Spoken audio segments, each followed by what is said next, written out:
People, hello, how are we? Hopefully we're all doing well. I'm Tom. Dillian Whyte has made the call out.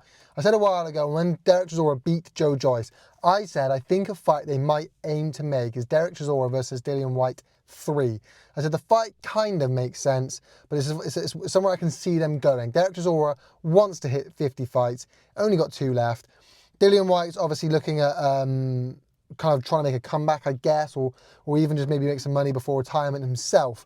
I think that fight does make sense, at the very least, financially. And there we go. Dillian Whyte made the call. I don't know if you've seen the video. If you haven't seen the video, go check it out. It's a pretty good video. Well, I mean, it's just a call-out video. But look, I think the fight works. Derek Chisora versus Dillian Whyte, fight 3. I think the fight works. Derek Chisora controversially lost the first one. A lot of people think he won the first one. The second one, he was doing really, really well. He just sort of fell out of his stride, lost his rhythm after the point was deducted. Fair enough. So he's lost. The fight works. Look, like I said, I think currently that fight makes sense for both of them at both stages of their career. Dillian Whyte, we're not sure what he's doing. He's had a bit of a stumbling block in his career with the positive drug test. And since then, he's not done an awful lot. He's not been the most active of fighters. And Derek Chisora, like I say, we know he wants to hit 50 fights. And great, good on him, more power to him. I think he'll hit 50 fights. Who's going to stop him, right? And when you're rounding off your career with 2 fights left to go, you want to get as much money as you can without stepping in there with total killers and just getting knocked clean out. And Derek Chisora goes in as an A-side. I think the thing is, Derek Chisora will be looking at this fight thinking, hang on a second, let me see what options I've got. I've just beaten Joe Joyce, who I was a massive underdog, made a statement in my career towards the closing stages. Let's see who else is out there. Let's look at my options. And truth be told, I don't think he's got an awful lot of options out there. I did say there was potentially maybe like a Wilder fight. I heard there were negotiations for that. I don't like it. I don't think that should be the next fight. I don't think it's going to be the next fight. But there was that. I think we're looking at the table, looking at options and going, how can I maximise career earnings whilst not getting my head taken clean off by somebody young, by a young gun? And that's important factors to think about. And I think when he looks at them and considers them, he's going to come up with Dillian Whyte. And I think Dillian Whyte, like I say, is a chance to get a trilogy, 3 wins over a British rival, a lot of money. It probably sells out a few stadiums. I'd go as big as the O2. I think it would sell out the O2. I'd go and watch it. So I think it makes sense in both their careers right now. Like I say, I think it's a fairly big money fight now. I think you stick it on kind of any undercard and it brings numbers to that, it brings eyeballs to it. Riyadh season, like putting on big undercards, so it could find itself falling into one of them. Landing, of course, both fighters a big payday just by nature of Riyadh season. Alternatively, like I say, it can headline a lot of arenas. I'm hesitant to say a stadium fight. I don't think it's that. It's not that.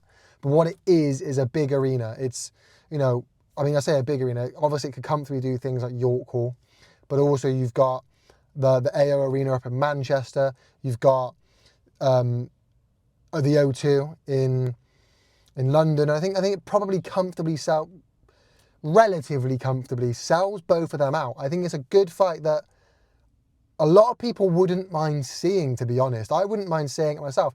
I'd probably get tickets to go and see it because you know what you're going to get with those two. You know what it's going to be with those two. And whilst it's not going to be top level heavyweights slugging it out, it's going to be an action-packed fight with an all right undercard, with a decent undercard. I think it does sell out an O2 in AO Arena, one that, again, I'd consider going to.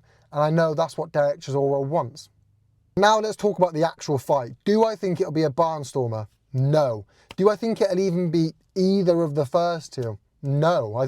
Certainly not the first one. The first one was a brilliant fight. If you haven't seen Derek Chisora versus Dillian Whyte #1, go and watch it. It's a really, really good heavyweight fight. And probably not the second one either. I think the second one wasn't as good as the first, but it was still good. I don't think it would fall too far behind the second, or I don't think it would quite live up to them. Maybe somewhere between the two and matching that second one. So ultimately, do I think it'll be a barnstormer? No. Do I think it will be, even like I say, as good as the first two? Probably not. But that said, I do think it could be a decent fight. I do think it would be a decent fight simply because you know what you're getting with these two.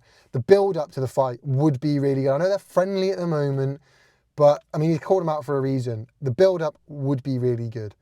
you know what you get with them. They'll probably sell it out just through the build-up alone. So you get an entertainment through there. The press conferences, the walkout will be really good. The aftermath will be really good. And the fight itself will be really good. It's not going to be groundbreaking, but you know what you're getting, an all-out war, just going at each other until one of them probably gets knocked out. That's what you're getting.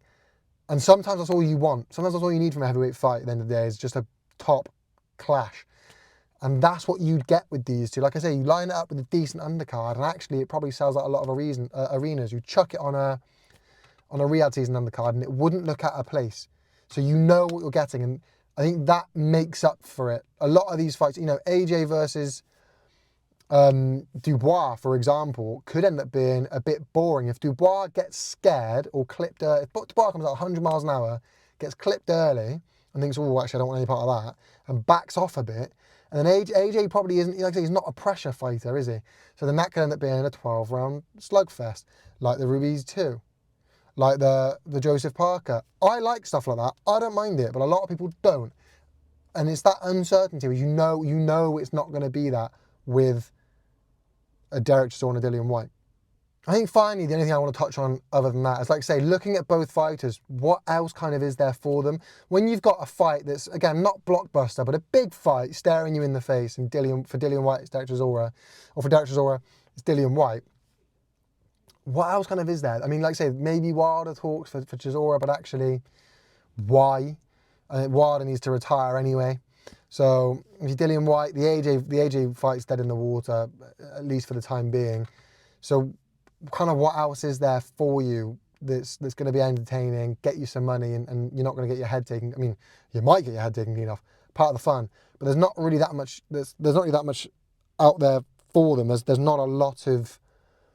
There's not many better choices, especially for Derek Chisora. Like I say, if you've got a chance to go out there and avenge your losses, you've had 2 losses to Dillian Whyte, and you've got a chance to go out there and avenge them, because I think a lot of people would make Chisora the favourite at the moment. A lot of people thought he won the first one. He was doing really well in the second, but the ref kind of took his stride away. And so he goes into the third. That's the story of the first 2, and actually he's coming off a good win against Joyce. A lot of people make him a favourite. You've got a chance to go out there in another trilogy and avenge 2 of your losses. I don't think there's much better out there for him. So you let me know your thoughts, people, in the comment section down below. I look forward to reading it. Make sure you like, comment, subscribe, people. As always, you know how YouTube works. Peace.